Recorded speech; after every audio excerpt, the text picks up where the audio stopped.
fanezakao ny olo marina firony afetsena mba tikonerana refanezakao ny omadioako favononao ny andao ny lolompotalo etony resiao kanilay talao naona moaorako no ny voady zao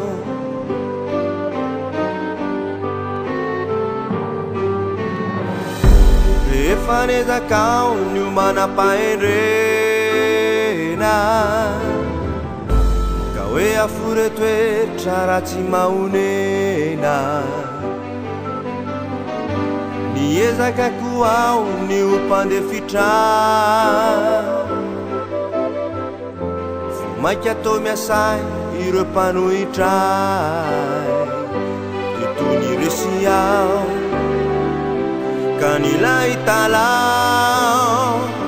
naona moarako no ny voady zao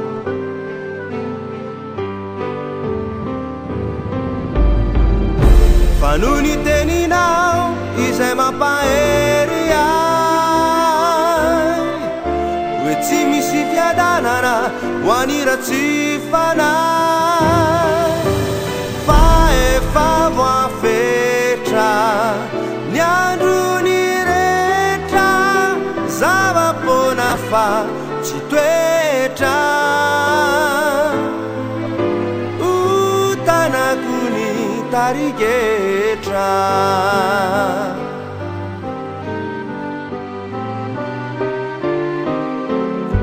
refanezakao ny mpampiavana fa ny fifandrafina tsy mampiadana niezakako ao ny amela eloka makireo indray no tô andrendrikay etony resy ao kanilay talao naona moaorako no ny voady zao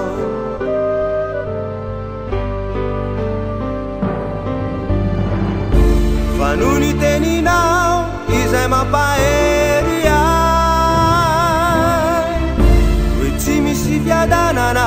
ho aniratsy fanay fa efa voafetra